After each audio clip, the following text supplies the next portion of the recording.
Luna Park, a staple of Australian family fun for many, many years. It was a place of joy, of happiness and good times. But one night in 1979, that would all change. What caused the Luna Park ghost train fire of 1979, resulting in the deaths of 4 school children, a young father and his 2 sons. Today we'll be exploring the Luna Park ghost train fire.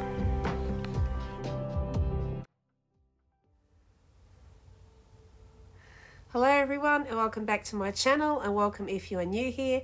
I'm Andrea M, and this was going to be a video for Disasters Down Under, but as I unpacked the research for this case and fell down a very familiar rabbit hole, I realised I could include it nowhere but here on Real Crime Down Under.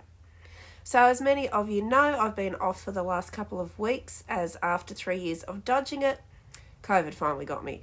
But it did afford me time for research and rest, and I'm feeling a lot better, so I decided to come back with another monster of a case.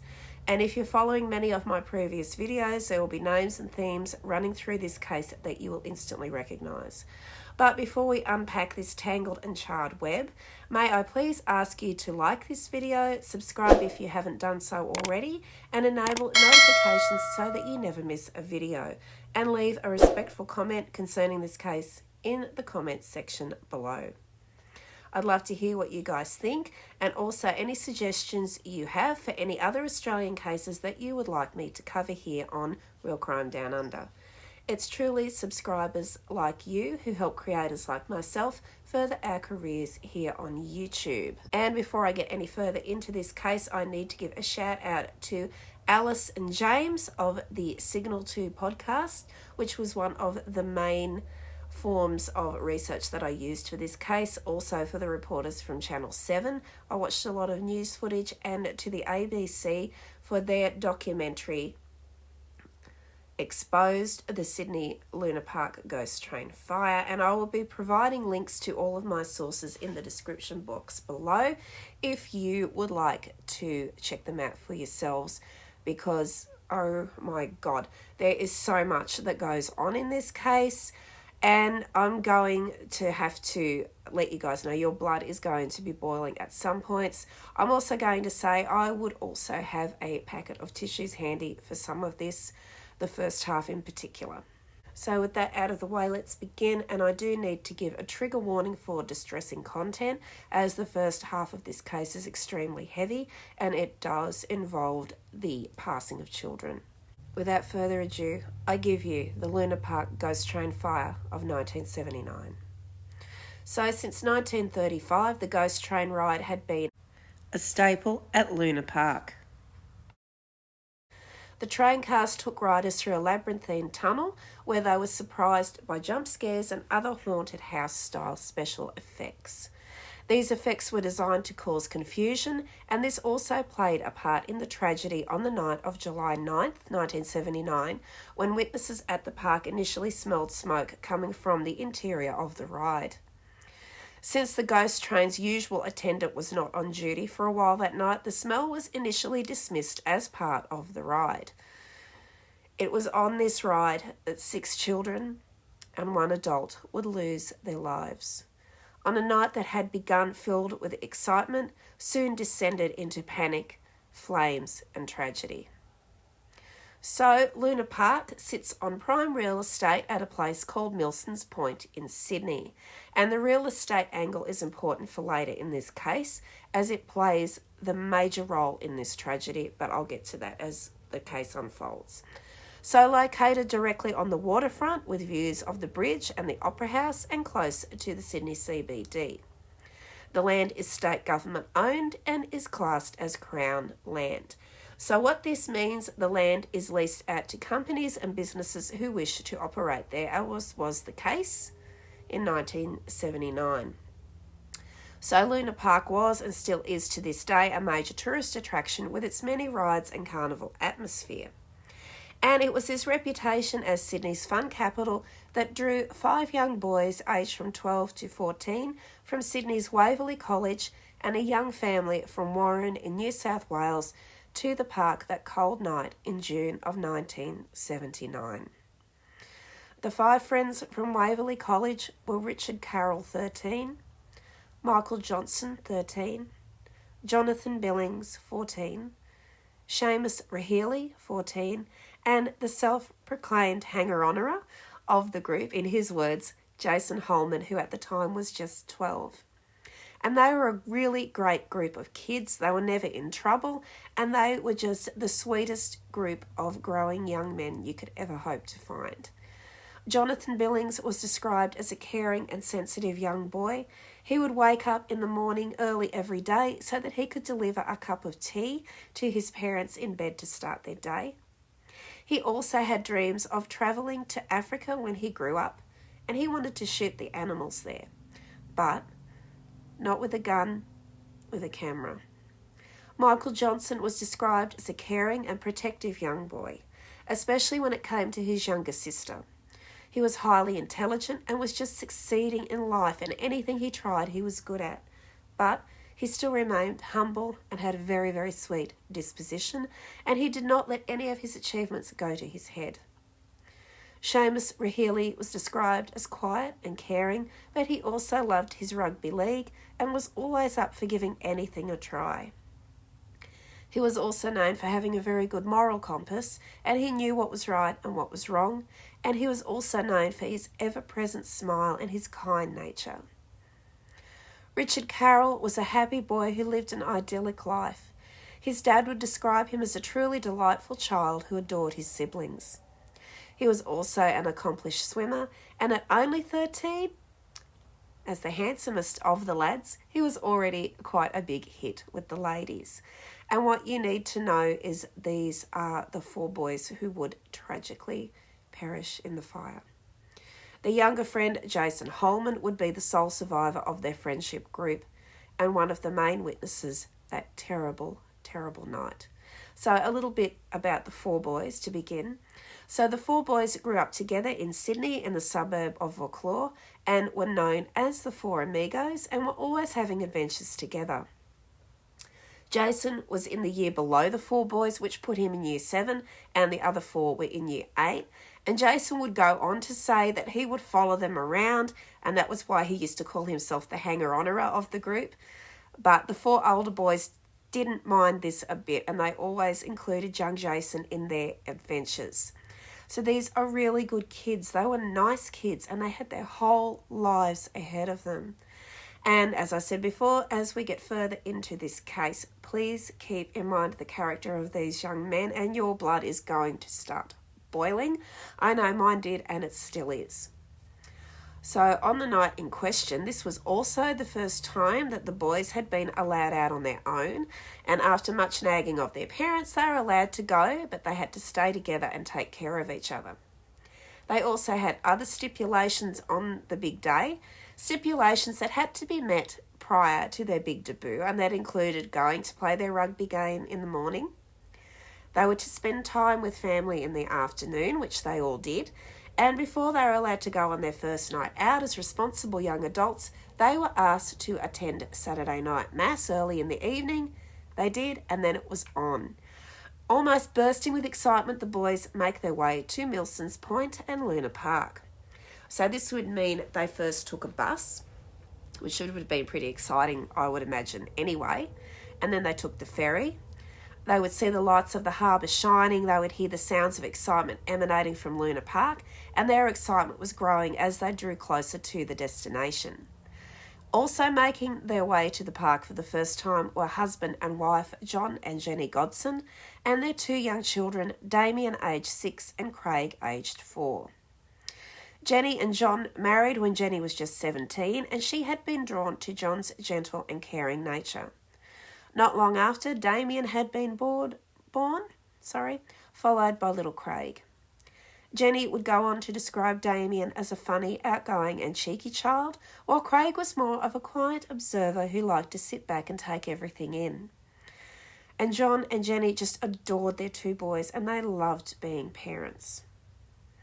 So they were in Sydney on holiday from their home in Warren, New South Wales, and the Godsons had saved money to especially bring the boys to Luna Park. It was a special holiday. They wanted them to see Sydney, and this was also the first time the boys would ever see the ocean. And this just adds to the absolute tragedy of this case. Much like with the Waverley boys, it was a special night filled with happiness and excitement, and unfortunately it would not end that way for the Godsons. So they all enter the park at around about the same time and go about their prospective nights. The Godsons went on every ride they could, ending the night with the Coney Island ride. By this time, it's already starting to get late and they're just about ready to leave. The little ones are getting tired, but they had one ticket left. And not wanting it to go to waste, Jenny then asked what was her boys' favourite ride. And that would be the last ride of the evening, and then they would return to their hotel. So, as you've already guessed, the boys' favourite ride was the ghost train. Jenny would say later on that she randomly felt like an ice cream, but didn't even get time to ask her family if they would also like one, as her husband and the boys had already hurried away towards the ride. So Jenny's thinking at this point, oh, you know what, it's fine, they'll wait for me. I'll grab my ice cream and meet them at the ride. So at this time, the 5 boys are also having the time of their lives. They're riding as many rides as they could. They're eating junk food. They're chasing girls. They're playing arcade games and just enjoying their first night of freedom. So as their night was coming to a close, the boys had originally decided that their last ride would be one more go on the Dodgem cars. However, as they approached the ride, the attendant would tell them sorry, but the ride was now closed for the night. There was no more Dodgem cars. So the boys exchanged looks. One of them yelled, "Ghost train!" And they all took off to take their final ride. Now, to understand why this fire was so tragic, you need to know how the ghost train ride was actually set up, as it plays a major role in the tragedy. So there were carriages that seated 2 people that would follow each other through the doors. Each section of the ride was separated by saloon-style doors that would swing open. You'd stop for a second or two and then move on to the next section. The ride was also designed to be disorientating as part of the scare factor, so there were a lot of twists and turns, and unless you were one of the guys working the rides 24/7, there was no way to easily find your way out if something went wrong. And add to this, it is a very dimly lit ride. It's a ghost train, it's not going to be brightly lit from the inside, and unfortunately there were no clearly marked fire exits. There was a cage section of the ride that would take the train in a horseshoe-like loop, and that would take it outside of the ride, but in this caged area. And you could wave to your family and friends before the train would complete the loop and return back inside the ghost train to finish the ride. Interestingly, upon returning to the interior of the ride, there was actually an artificial fireplace set up. And it was just basically crepe paper and a fan and a light. And no, I know what you're thinking, but this is not what started the fire. Also, the ride was divided into roughly 80 sections. Although they were small sections, it was quite a complicated design. The ghost train was also the most popular ride at Luna Park, and it was many patrons' favourite last ride of the evening. But on this night, what would usually happen is there would be like 80 or so people lined up to go on the ghost train. It was the most popular ride at Luna Park. This night, however, as it's drawing to a close around 10 p.m, there was only like 10 or 20, maybe 15 people standing waiting to go in. And that was attributed to the fact that it was the middle of winter and it was a very cold night that night by all accounts. So by now, as I said, it's almost 10 p.m. and Tony Jacobs, the controller of the ride, notices nothing unusual. Everything is running smoothly, just like any other night. However, at this time is when a witness named Sue Manning, who was riding through the ghost train, would exclaim to a friend, "Oh my God, that's a real fire in that fireplace." And as the train went by, she would actually reach her hand over to double check, and she felt the heat and could smell the smoke.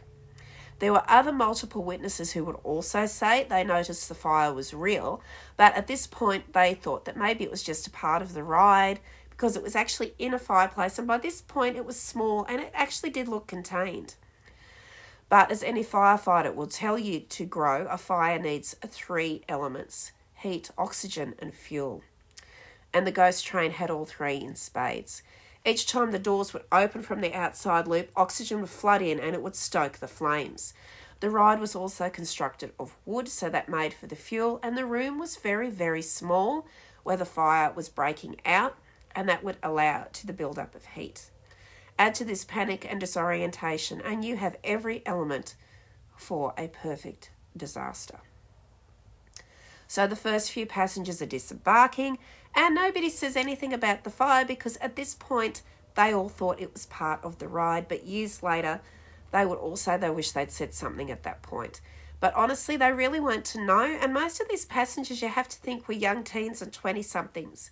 So they wouldn't really have known what was going on, as they thought it was part of the ride. So about this time, Jenny Godson is making her way over to the ghost train to meet John and the two boys, but she doesn't see them. John had actually taken the boys in on his own rather than wait for Jenny, and this may be due to the park being about to close for the evening, and the attendants were just pumping the customers through the ride to get it done so they could close it down, close the park, and everybody could head home, which on any other night wouldn't have been a problem. It would have been normal procedure. So the Godsons have entered the ride, and the group of 5 friends from Waverley College are waiting to go into the ride. So the Godsons are already inside the ride, John and the two boys. By now, however, some of the witnesses are beginning to realise something might be wrong. The fire is getting bigger, the smell of smoke is getting stronger. The smoke is also becoming visible in the air inside the ride. Also, some are noticing a fire beginning to break out in small sections of the walls. Still, people are thinking at this time it's part of the ride. One of them would say the fire actually looked like it was in a photo frame, so they just thought it was one of the effects. By the time some witnesses reach the caged area and are taken back inside, whole sections of the walls by this time, however, are aflame. And then it becomes horrifyingly clear that this is not the ride and something is really seriously wrong. Flames are also beginning to cover the ceiling, and at this point the fire is out of control and disaster is imminent. And this is what the firefighters will tell you is called flashpoint, and it's the most dangerous point of the fire. Also, at this point, a lot of passengers are jumping from the carriages, and this does save quite a number of them. And while, as we said before, the fire exits were not clearly marked, many witnesses would say they could see the lights of the park through cracks in the wall, and that's what they headed for. And that, in many cases, would turn out to be the actual fire doors, and they would head for the light and they would escape. As the witnesses are running out, the 5 boys from Waverley College are climbing onto the ride. Michael and Seamus are in the first carriage and are sent through the doors. At the same time, people are beginning running out, screaming, "The ride is on fire! The ride is on fire! You have to stop the ride! It's on fire!" Ride operator named Steve didn't actually sort of twig at first to what was going on and the seriousness of the situation at first, and he kind of reflexively pressed the button, and Richard and Jonathan were the next admitted into the ride behind their friends. This left Jason Holman in the next carriage on his own, because you'll remember he's the hanger-onerer, he's by himself. By this time, however, Tony Jacobs, the ride attendant, is worried and realising that something is drastically wrong. Also at this time, the doors open to let Jason's carriage in, when Jason suddenly feels somebody grab him from behind and yank him out of his carriage. It was Tony Jacobs. So poor little Jason, he is totally confused and wondering why he's being yanked out of his carriage and why he's being stopped going into the ride. He's like, "What are you doing? My mates just went in there." And by this time, the ride is engulfed in flames. So Tony Jacobs would save Jason's life that night. So by this time, empty carriages are coming out of the other end of the ride and they are on fire. Witnesses said it was at this time screams could also be heard coming from inside the ride. And after this, everything happened incredibly fast, and survivors knew that John Godson and his boys were inside, and that the 4 boys from Waverley College were also still inside the ride. But it was impossible to rescue them. Tony Jacobs, at great personal risk to himself, ran into the ride, because you have to think Tony Jacobs is one of the ride attendants, And he was really proud of this. He used to wear his Luna Park staff t-shirt everywhere, and people would pull him up and be like, oh, wow, you work at Luna Park, that's so cool. And he'd be like, yeah, on the ghost train. And they'd be like, oh, that's so cool. Everybody loved the ghost train. So Tony knew the layout of the ride like the back of his hand. He could run in there into the darkness and the smoke and know exactly where he was going. So Tony would be the hero of the night, and he would save at least 6 or 7 other people from the ride that was still inside at the time that the Godsons were still inside the ride and the boys from Waverley College. So Tony runs into the Inferno and saves as many people as he can. He would go on to say the smoke at this stage was thick enough to grab and the heat was very intense. Tony grabbed the people that he could find and he gets them all to the exits and gets them out. After this, Tony went back into the ride because he could see the Godsons and he could see the 4 boys, but he couldn't get to them. The fire was just becoming too big and it would come up between him and where the Godsons and the boys were. So the last Tony would see of them, and this is, oh my God, when I listened to this on the podcast,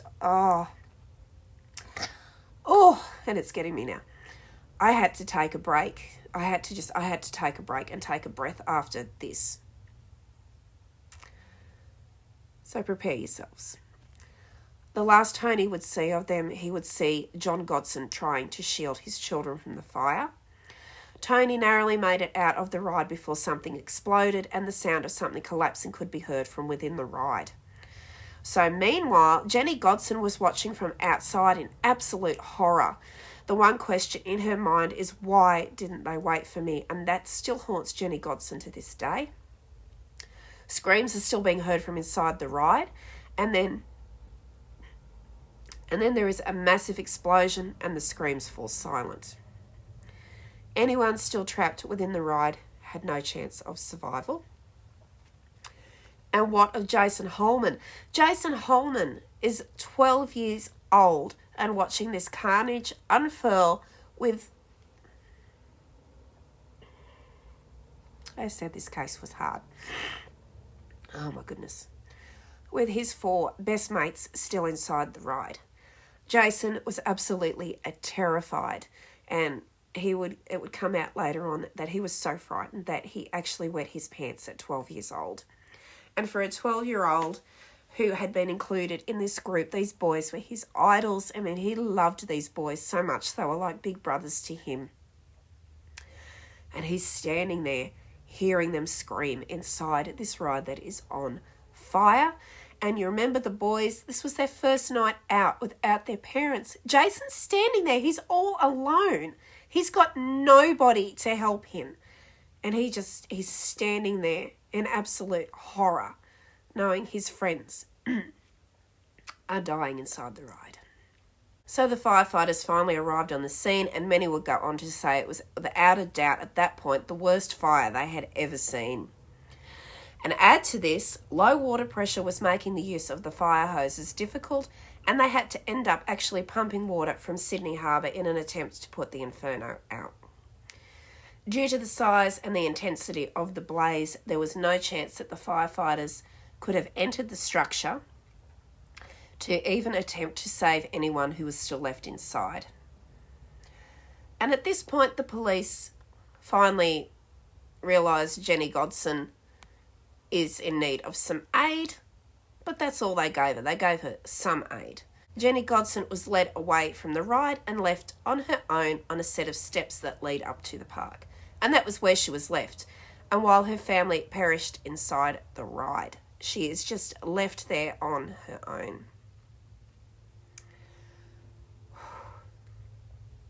I said this case was distressing. I have absolutely no words for Jenny Godson being led away by the police and just left, and Jason Holman in absolute panic, knowing his friends were dying inside that ride. I cannot even imagine. And as we continue and this case begins to unravel, you're going to understand why I said you're going to need tissues for this part, but you're going to be angry when we get to the aftermath. So the fire would take over 3 hours to contain and was extinguished just after midnight on June 10. Jason Holman was then driven home by the police, and his mother, not realising the situation, began yelling because she thought Jason had gotten in trouble because he's being brought home in the back of a police car. However, when she saw the state of her son and, just the absolute panic and despair the boy was in, and the police went on to tell her what happened, her anger turned to grief and she hugged her son tightly, knowing that from what Jason told her, the other 4 boys would not be coming home tonight. After this, the police would visit the homes of the other 4 boys to check if they had come home, and it was then their families knew that their boys were never coming home from Luna Park. So the families would drive to Luna Park to find out what was going on, and by this time the fire is out and the firefighters are going in to search for the bodies. And the families were also just left there. Their children were being taken away in ambulances. Their bodies were being taken away in ambulances. None of the police comforted the families while they were there at Luna Park. In an interview that I did see from Channel 7 back in 1979, they interviewed each of the boys' fathers, and they would go on to say that the police that were present when they had to go and identify their children were actually really good. The police that were present at the morgue at that time, they said that they were actually really good, and they treated the families with a lot of respect. But at this time, the police that were there, nothing. They just left the families standing there. So they locate John Godson and the 2 boys first. Seamus, John and Michael were found next, further along towards the forward section of the ride from where the Godsons were found. Richard was found further into the ride, closer to the Godsons, and the theory is that he may have tried to escape the ride by running. Because they were found in the middle of the ride where the fire was at its worst, they had absolutely no chance of escape. So the grief-stricken parents, as I said, would watch the ambulance begin driving away with the bodies of their children aboard. And as I said, like with Jenny Godson, nobody approached them or said anything. They were left stood there. So if your blood is boiling by now, and I'm starting to get a little heated up again myself, get ready for the next part. By just 3 p.m. the following day, everything had been cleared away. The ride was cleaned up, dismantled and completely gone, and a crime scene had not been preserved, nor had it been established. Forensic and arson investigations never got the chance to process the scene. And also by 3 p.m, even though the scene had not been processed like it should or preserved or protected, the official cause reported by the police was an electrical fault. However, this finding would start to unravel when the witnesses who were present that night began to come forward with many conflicting accounts of what was really going on. Also, the firefighters who attended the scene would all say they had no idea how the police would come so quickly to that conclusion. But I think we already know, as we have uncovered in previous Real Crime Down Under, in the era of the 1970s, police corruption and links to organised crime were running rife in Australia. And unfortunately, the ghost train fire would prove once again that this was true. So for years, people thought it was an accident. Tragically, 7 people died from a fire that would turn out to be deliberately lit. It was Detective Superintendent Doug Knight who very quickly started pushing the theory that it was an electrical fault. He would also, by 3 p.m. the following day, announce to the media he had found witnesses who could prove the electrical fault theory. As time went by, however, this theory would begin to unravel. Knight would state witnesses saw the fire first start in an archway in the ghost train, alluding to the location of the southern fuse box. The fuse box was located behind a partition as you enter into the ride from the cage section as you rounded the horseshoe, but it's behind a partition. So there was no way witnesses could have seen sparks coming from that fuse box. And also we need to remember the witnesses who first saw the fire beginning, they saw it in the fake fireplace in the ghost train, not on an archway. And this was nowhere near the southern fuse box. Also, firefighters would report, ironically, the southern fuse box and its partition were one of the things that were left intact after the inferno, and if I can find a photo of that, I will insert it here. They would also go on to say if the fire had started here, there would be nothing left of the fuse box or its partition. And the ride operators would also say later on, if it was the fuse box that was faulty, none of the electrical components of the ride would still have been operational.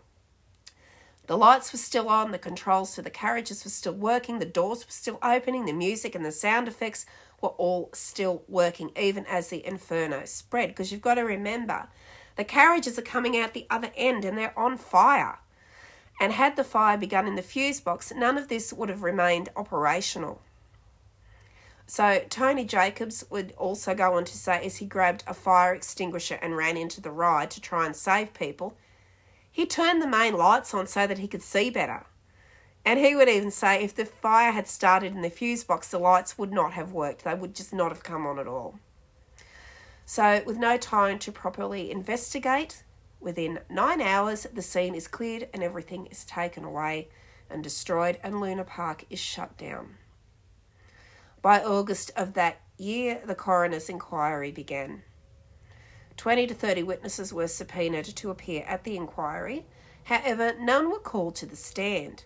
As quoted by the coroner, as he was told by the police, they were not called to give testimony as they were witnesses who could take the case no further. And the coroner was actually doing their job quite well, but the case was heavily influenced by the police narrative of it being an electrical fault and arson ruled out in only 9 hours. And soon we'll get to why the police were pushing this narrative so stringently. So the coroner goes on to rule that the actual cause of the fire could not be determined, particularly after an electrical engineer gave his testimony that no electrical fault had been found. He also ruled that the fire began in the vicinity of the fake fireplace, as the witnesses corroborated. It's after this the coroner goes on to rule that a likely cause of the fire could have been litter inside the ride that was ignited by cigarettes being thrown from the carriage. It's like, you throw your butt. So while there was absolutely no smoking in the ride, being that it was the 1970s and a lot of people were smoking back then, and they pretty much smoked wherever they wanted to, despite the signs, sad fact of life, it could have been a somewhat plausible theory that it could have been started by litter. A fire investigator also said that the confusing layout of the ride and the fact that no clear exits were marked inside the ride also contributed to the tragedy, as well as the ride being in disrepair at the time of the fire. So another thing that came up while I was doing the research and I was watching a few other investigations into this was at that time, so Luna Park used to actually shut down during the winter months. And I can remember, and I'm going to, age myself here, but I was about 5 when the Luna Park tragedy happened. And it was about 3 years before that we had actually tried to go to Luna Park. And I remember Mum and Dad taking me there, and we were there in the middle of winter and it was indeed closed.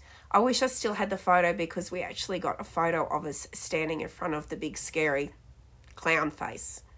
But we couldn't go in because it was closed. And the reason that they started to keep the park open all year round was the fact that movies and drive-ins and TV were sort of taking over as entertainment, whereas when the park was opened in 1935, that was the entertainment. So you had drive-ins, you had cinemas, you had TV, and probably getting close to that time was when VCRs and things were starting to come into play as well. So I would say that the leaseholders of Luna Park at that time thought they had no choice but to leave the park open year round. By 1979, it was open year round, and usually the winter months were when the park would just be shut down. They would do all their maintenance, they would do their cleaning, they would test things, they would make sure everything was working perfectly. But that did slip a little bit, and Luna Park was in a little bit of disrepair, especially the ghost train when the fire happened. So, of course, that could have been taken into the account as a plausible reason for the fire. And add to this, the Luna Park leaseholders had been made aware of the safety issues within the ghost train at least 2 years before the fire, but they were never addressed or any repairs made. So, yeah, you put all these contributing factors together and it seemed plausible that, yes, it still could have been an accident. Maybe a flicked cigarette butt could have started the fire. But what the coroner, the families, and the Australian public didn't know was that several witnesses had reported to police the smell of burning kerosene that was quite strong before and during the fire. What also wasn't known at this time was that 2 witnesses that had been standing close to the ride right before the fire had been witness to a group of bikers and had heard what they had to say. And I won't name the witnesses on this video as they are both still in fear of their life. But what they both heard the bikers say, and this I am quoting from the research, I just poured kerosene all over the floor in the ghost train and lit it on fire. And another would be heard reply, "You're a fool for doing it." And then they would witness the group begin running from the park. There were also witnesses, along with the 2 that saw the bikers, that would make statements to the police about the smell of the burning kerosene, and the police would scoff at them and ask them how they know what kerosene smelt like. And the 2 younger witnesses who reported the bikers were being bullied by the police into silence. So Albert Bessel, who was also present on the night of the fire and who had also been operating the ghost train, told the police that about 10 minutes before the fire, he would notice 9 men and 2 women enter the ride, and they all appeared to be bikies. And, you know, you live in Australia or anywhere for that matter, you know what bikies look like. They're very hard to miss. And they matched the descriptions given by the 2 other witnesses corroborating their statements. He would also say when the fire broke out, he was concerned about where this large group of people were within the ride. However, Albert Bessel would also say that he never saw them after they went in. He never saw them come out the other end. He never saw them disembark the ride. And you have to remember, this ride is described as a pitch black, confusing labyrinth, unless you already know where the exits are. And this group knew where the exits were, because it would emerge later as the case was looked back into that these people that were within the ride knew exactly where the exits were because they had been paid to light the fire. In the end, 8 separate witnesses would make statements to the police describing the bikers, one who was in fact on the ride as it caught fire and witnessed the bikers exiting the ride through one of the exit doors. However, the police involved soon neatly covered up the descriptions and a bolo was never issued about the bikers. Be on the lookout, is what that means. And back in the 1970s, it became well known that biker groups also had links to organised crime. Now, if you remember, one of the boys, Richard Carroll, was very popular with the girls at the time. So Waverley College went on to have a massive funeral for the boys, and I just want to insert here as well, in case I forget later, because this case is so very involved, that to this day, every year on the anniversary of the tragedy, Waverley College still holds a memorial for the 4 boys that perished that night. And while it's incredibly, incredibly sad, I think that is so, so lovely of Waverley College to still be remembering these children who none of the kids that go there now would know. They wouldn't know who the boys were personally, but they would know of them because Waverley College has never let their memory dim. And I just think out of this tragedy, that's a really lovely thing. And this is why I also know there's been a few other creators have done videos on the ghost train, but I think the more of us that do this and get the word out that things were not right that night, it might just get a little bit closer to somebody coming forward to get justice for these people who died. And you have to remember John Godson, he was a young father. I mean, his children were 4 and 6. You know, and he was a young father. His children barely had a chance to even experience the world. So This is why we make these videos. It's so we can get this word out and maybe justice would be served one day. Back to Richard Carroll's mother. The funeral for the boys, his mother would notice a group of girls were hysterically crying at this time, just like over the top hysterical. And she would make a little mental note of this because she thought it was a little odd, but she dismissed it later. But later it did come to light why these girls were so upset. She would receive a phone call days later from one of them. The girls were going to be meeting the boys at Luna Park, but the girl who makes the phone call's father forbid them from going, stating something bad was going to happen at Luna Park that night, and he is referring to the night of the fire. And while vague on details, he said something bad is going to happen and you're not going.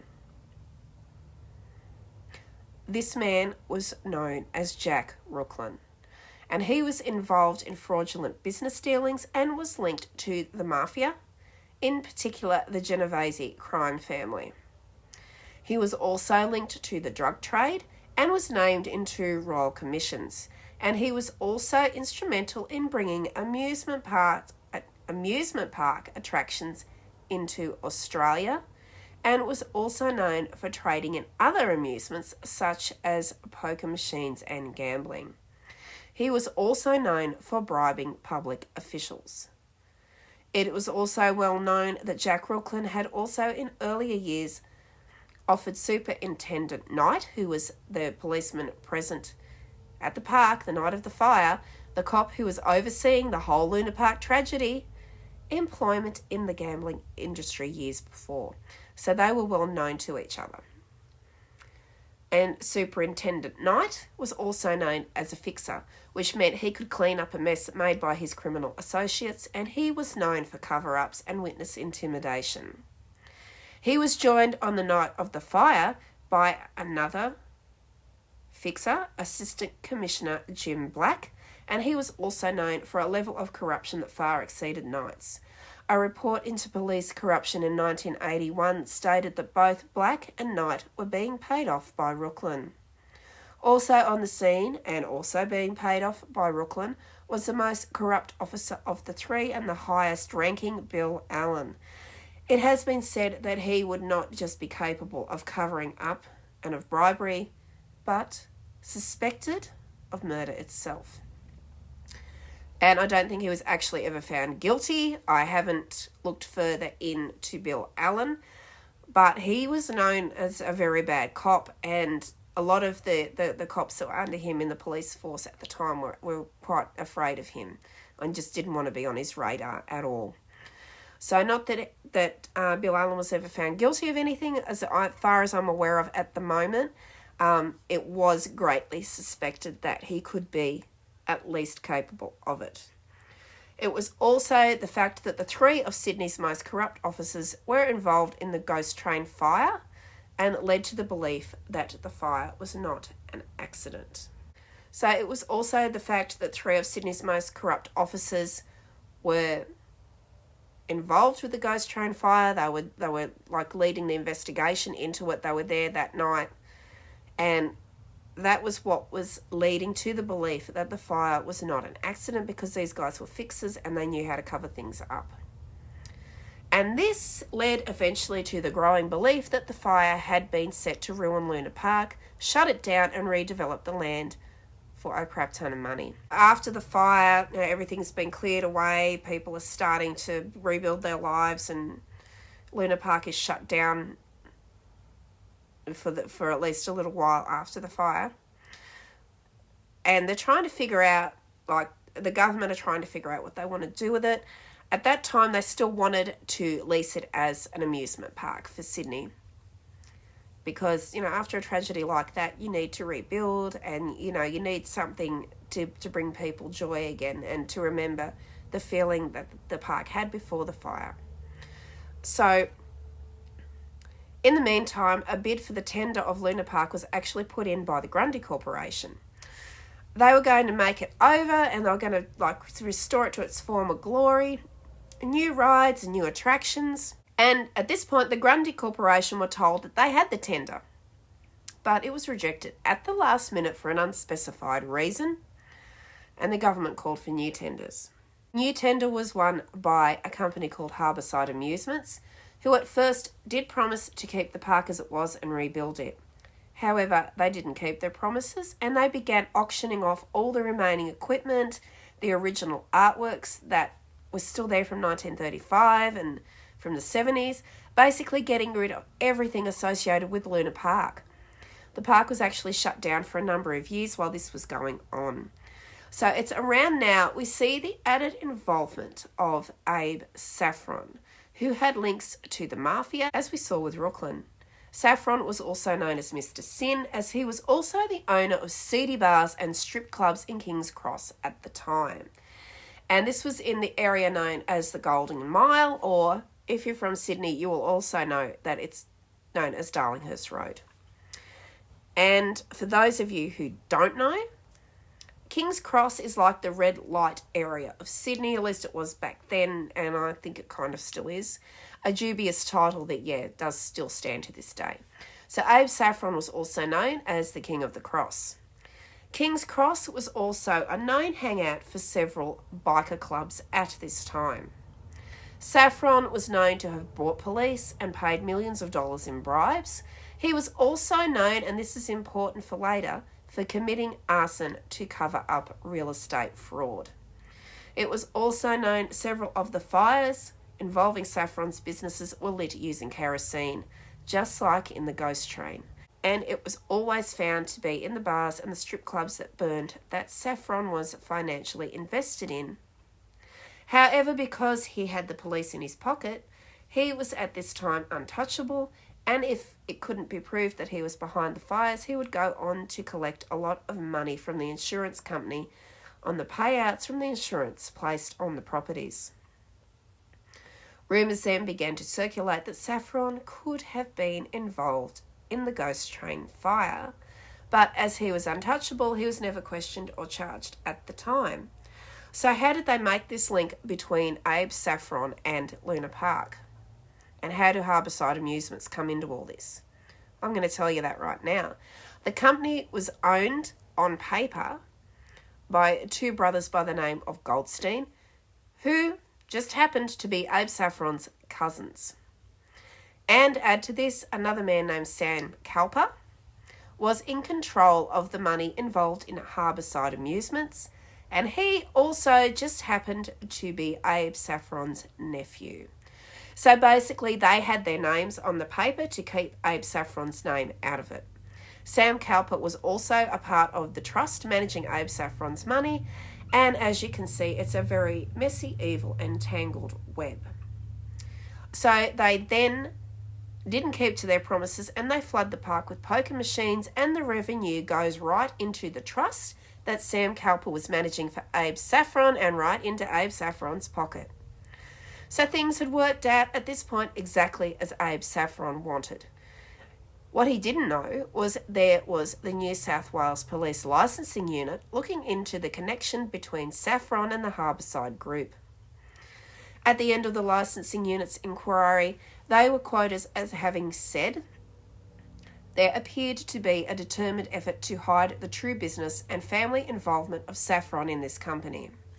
It was also stated that due to Saffron's involvement with the Harbourside Group, it now needed to be investigated as to whether he had anything to do with the Luna Park ghost train fire.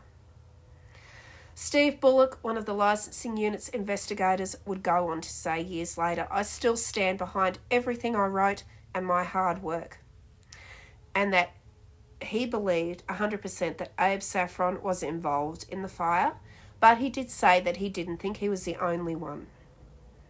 James Swanson, the magistrate who worked closely with the licensing unit, also found that Abe Saffron's involvement needed to be investigated. Unfortunately, the recommendation needed to go through the senior police at the time, and remember, the most senior officers are on Abe Saffron's payroll. So, as soon as it reached them, it was believed to have been quashed. Also, after the licensing squad's investigation, the state government launched an inquiry into the ownership of the Harbourside Group, and the findings were released, and here we see how far the cover-up went. In 1980, they would state there is no evidence available to the delegates that Abe Saffron had any actual or beneficial ownership of Harbourside. So what this meant is they were telling everyone that Abe Saffron had nothing to do with Harbourside or Luna Park in any way, despite the evidence found by the licensing squad, despite the tragic deaths of the Godsons and the Waverley boys.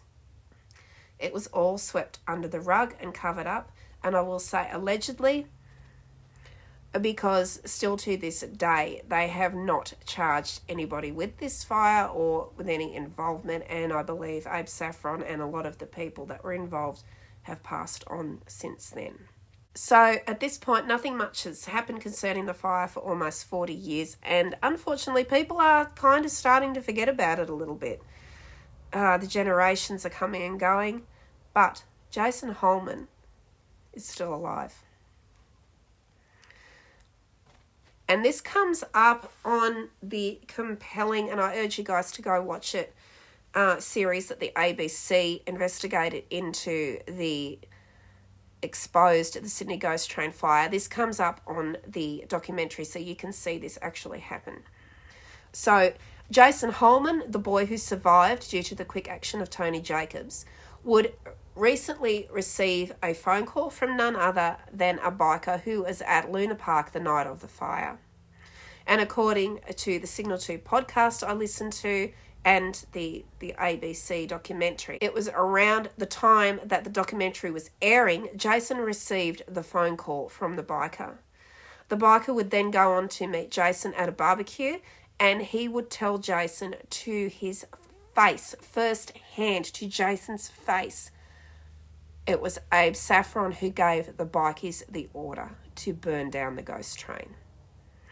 It was a direct order from Abe Saffron, and if you happen to view the doco, you will hear it all firsthand from the biker, although his face is blurred and his voice is altered to protect his identity. So, however, even after all of the evidence pointing to Abe Saffron and police corruption surrounding the tragedy, still nothing to this day has been resolved.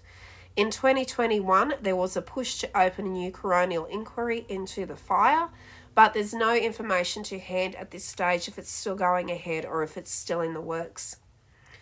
And the New South Wales Police have actually reopened the case, and as far as we know at this stage, the investigations are ongoing. Also, the New South Wales Government and New South Wales Police have issued a $1 million reward for any member of the public who can provide significant information about what happened on the night of the deadly fire, June 9, 1979. And if you know anything, if you saw anything, if you've been afraid to come forward, I would urge you to come forward, and you may remain anonymous. Please think of the families of the Waverley College boys, of Jason Holman, of Jenny Godson, of Jenny Godson's family. You can call Crime Stoppers on 1800 333 000, and you may remain anonymous if you so wish. Oh, that was a lot. And for now, that is where we leave this absolutely heartbreaking case. As always, if an update comes to hand, I will let you guys know. Before we end this video, we need to remember once again the innocent lives taken on this night. Oh, this is always, oh my gosh, the victims, this is always so hard for me, especially because one's a young dad and the rest were just children, and two of them had barely begun to live. Okay. John Godson, Damien Godson, Craig Godson, Seamus Rahili, Jonathan Billings, Michael Johnson, and Richard Carroll. Also, the survivors whose lives were forever altered by their losses that night. Jenny Godson, Jason Holman, Tony Jacobs, and all the witnesses and first responders involved. Now I urge you all to go watch something happy, play with your pets, go do something with your children, eat some chocolate. This case was so tragic and it was so involved, and I thank you all so much again for watching. All the information that I used for this case came from the dedicated hard work of the incredible Jim and Alice from the Signal 2 podcast. I love these guys. If you're looking for phenomenal true crime podcasts to listen to, they cover a lot more, not just the fire at Luna Park. So I'll leave a link below so that you can go and check out Signal 2. These guys are amazing. You're going to love them. They also have a Facebook page, Signal 2 Podcast, where you can go and you can join their community chats. And they have photographs and other things on the Facebook page about the fire that you can go and look at. And they have also said, if you listen to the podcast, if you do know something and you do want to come forward and you are too afraid to go to the police, Jim and Alice have actually said during the podcast that you can contact them if you would like to say anything, if you know anything that might help the police with the fire. Also, props to the ABC for their phenomenal documentary. It's, tissues will be needed. And this case actually took me my whole 2 weeks that I was sick for me to wade through all of this. It really affected me. I had to keep stopping.